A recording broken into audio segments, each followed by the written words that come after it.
In a letter to the Speaker, Congressman Gottheimer and his colleagues wrote, "With the livelihoods of hardworking American families at stake, we simply can't afford months of unnecessary delays and risks squandering this once-in-a-century bipartisan infrastructure package.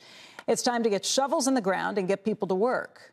Congressman Gottheimer joins us this morning. Of course, he's the co-chair of the Problem Solvers Caucus. And Josh, you guys are living up to your name at this point, trying to solve a pretty big problem. But this had to be a move that leadership was not anticipating. What have you heard back?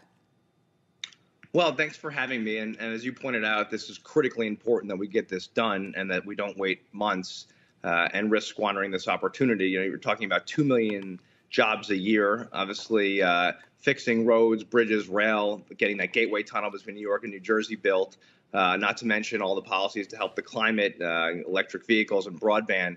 So what we fear is if we wait months, this will never get done. And the president said when the Senate passed this incredible bipartisan piece of legislation, as you said, it's once in a century historic piece of legislation. He said, the president, let's get it to my desk as soon as possible. So what we believe is the path forward here is let's vote on this. Let's vote on it this month. And then, of course, we can then move on without considering other legislation, including the budget process, which will lead us to reconciliation. And that's, we believe, the best path forward for the country, you know, built on momentum. And, of course, you've got great support here from labor and from the Chamber of Commerce. So let's seize upon this opportunity now. Let's back this up for anybody who wasn't watching the politics closely as this played out.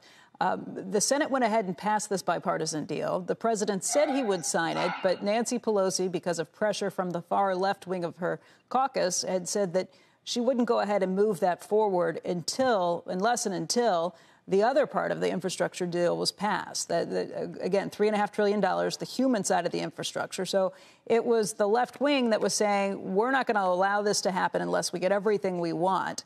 Now, you've got nine people. You've got the moderates that are saying, OK, hold on. We want this to get passed this way. But that puts Nancy Pelosi in a very difficult spot. She only holds the majority by 3 votes, by 3 seats. And if she's got both ends of the party squeezing her, what happens? Well, I think the smartest solution here is to do exactly what they did in the Senate. And you presented that very well, Becky, right? Not to wait for the next piece of legislation. But what they said in the Senate was, OK, let's vote now on the infrastructure package, which they did. And you had 19 Republican senators and all 50 Democratic senators, including Bernie Sanders, vote for this historic, once-in-a-century bipartisan infrastructure legislation.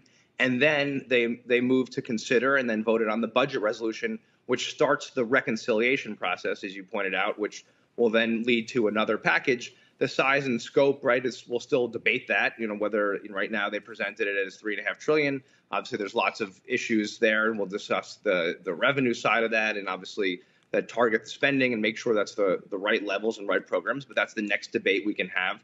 But they did it in that order for a good reason. We've got a great win sitting here for the country to get those millions of jobs to work, get the shovels in the ground and not wait and not risk waiting months potentially. And this could take months to consider the next reconciliation package. They said, let's get this done now. And so all we're saying to the speaker is let's follow that same course. I'm not sure why some of my colleagues, as you pointed out, are standing in the way of that and want to obstruct the president's agenda. I mean, this is what the president said, get it to my desk as soon as possible. And there's a lot of support from that in the country. And so I'm hearing back home. So let's just get that done. Let's take the win for the country. And then, of course, move on to the next piece of legislation to consider, and we can have that debate. What reaction did you get from the Speaker's office? And I guess from the one side, this could look like you are putting her in a very difficult position. From another, you could be helping her out if she wants to go ahead and pass this legislation, too, and says to the left wing of her caucus, hey, we have to do this. There's no other way around it.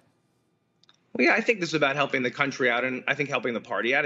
We're all going to look good. What did they say, Josh? What was the reaction you got from the Speaker's office?